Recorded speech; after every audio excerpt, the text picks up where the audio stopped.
So we've just talked about how we can develop a story. Now let's use the story as a catalyst. I think it's really important for students to have that personal connection or a buy-in with a concept or an idea. And so sometimes I just start off by asking them certain questions. If your mood was a certain color, what color would it be? Think about visuals from past experiences, patterns, colors, and such. And what if a certain moment in your life was a movie? What would that scene look like? What would the music be like in that scene?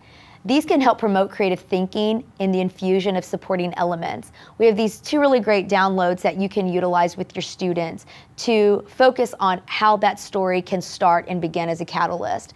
Small moment story sketches, what I love about this one is that it focuses just on single stories. So you can use this as a day assignment. You can even use this as something that students have in their sketchbook, and every day they focus on a different one. So the first one is a joyful moment. Everyone has that moment where maybe they received a special present or they saw a loved one they haven't seen in a long time. Everyone has at least a sad moment. These can be serious, these can be kind of silly. A sad moment could easily be just, somebody's ice cream falling onto the ground. A scary moment, an angry moment.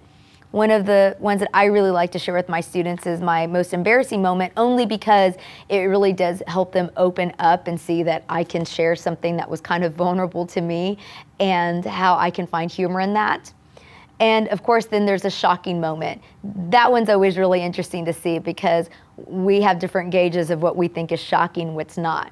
This is really great for your younger student or somebody that's just beginning with the story work and the storytelling in an artwork. But this second download would be good also not just for those telling a single story, but ways for an advanced student to possibly merge multiple stories together. So let's dig in, let's look at this. This is the storytelling topic flow chart.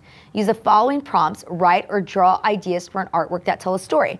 So right off the bat, it asks, what are some of your favorite books? And so the students would write what those books are here. One of mine would be Bless Me Ultima. There was a book that I read as a child called A Dog Called Kitty, which if you ever need anything to make you cry, that's a great book. So we're just gonna put 2 for now. Okay.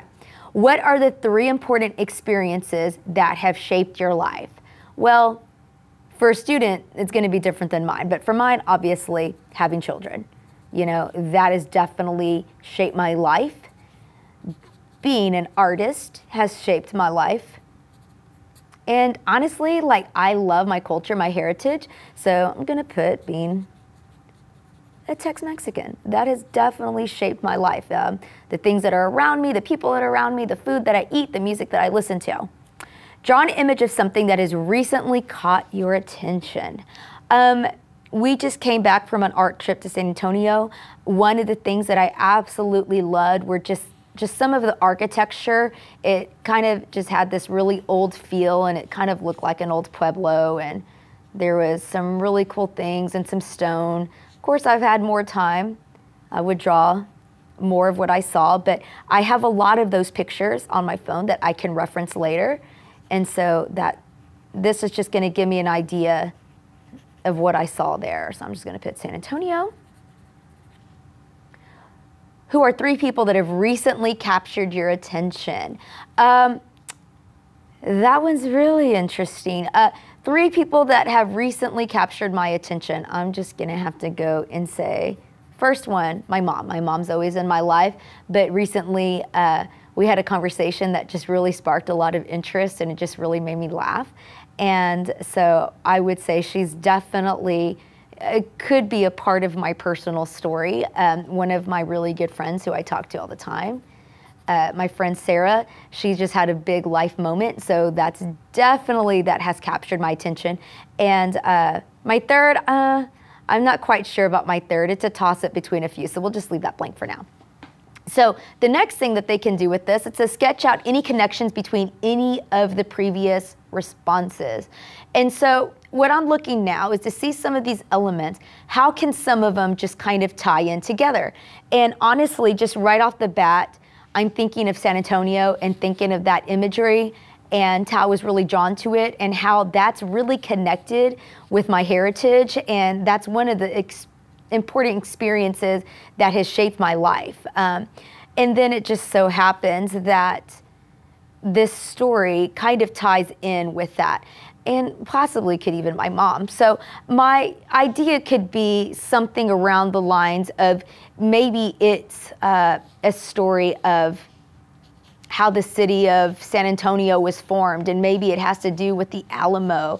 I've done a lot of research on that recently, and some of the lives and the people that were there. So maybe my piece has something to do about that, and maybe I have an interesting pattern, a print back here of a flag with bright colors, and maybe I reference the Texas flag because that's also very much something that's a part of me, and just kind of go from there. So you can see how you can take all of these different elements and try to find connections for them.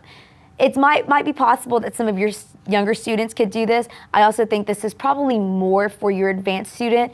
And honestly, if you're an artist yourself, which many of us art teachers are practicing artists, this is a really good way to create a catalyst for your next body of artwork. So now that we've talked about storytelling as a catalyst, let's talk about how storytelling exists within the revision.